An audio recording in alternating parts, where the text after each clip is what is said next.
remember my experiencing accessing treatment was difficult. I had to go on welfare, and I had all these opinions, and there's a lot of conversations that recovery isn't evidence-based, and yet I go to meetings and there's hundreds of people in recovery, and all these mixed messages out there are very dangerous to people that are brand new seeking to stop using drugs. And there was a bit of a conversation out there from the healthcare industry saying, once a heroin addict, always a heroin addict. Now let's give them prescription heroin because there's no other way. And I knew lots of heroin addicts that have gotten clean and sober. So my goal was to not just end the stigma of addiction, but end the stigma of recovery, because there's a big stigma out there about recovery. And so we did this at the art gallery. A few hundred people showed up. We had signs. It was a lot of fun. And then that transformed over the years to a street festival. And then that transformed into a conference, which is called the Recovery Capital Conference. So now what we're doing is called Recovery Week BC. And we want that week to be in British Columbia, the week that recovery shines, the week that people can take a moment to realize that if you use drugs or alcohol and you're comfortable with it, and that's what you choose to do, then by all means enjoy. But if you want to stop, there is a way out. And thousands upon thousands of people in BC have recovered. And what happens in recovery is when somebody's using drugs and they're in crisis, it's very visual, and you can see them in the downtown east side, or you see your coworker at work on the nod. Like, it's a very visual, so they get all the attention. But when somebody gets clean and sober and they finish treatment or whatever their journey was, they kind of disappear into normal life. And so, there's no visual anymore. And so that's why I believe a lot of people think that recovery really doesn't exist. And so Recovery Day brings us out of the 12-step meetings, brings us out of the anonymity clause, and lets us share our voices of who we are. But it also gets us all together, because even 7-8 years ago, the whole industry kind of had all these silos of healthcare. 12 steps, NA, AA, methadone, Suboxone, doctors, nurse, like everybody was in these silos. And I'm not saying I'm going to change the way BC treats addiction, but I think if we all do our part, and there's a big committee and a lot of volunteers at Recovery Day, if we all do our part, we can change the narrative in this province.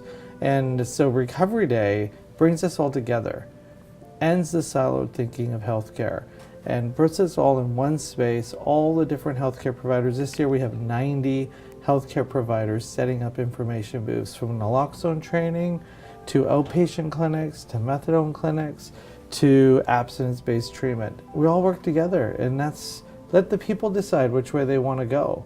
And I'm really proud of that, because that wasn't around a while ago. Absolutely. I mean, for me, I can go back to early 90s. And when I started first working in this field, I'll tell you, it was very challenging, very hard. There was so much stigma around the whole industry. People were using heroin and using methadone for treatment. It was like a torture on some level. And absolutely right that, there's this thing where you got to remain anonymous. But when people are, how are others going to find out that this is an investment? Recovery is an investment. We need more people to come out and say, this is a journey. Recovery is a journey, and more people need to be in that on that path, so that they can be supported in an open way.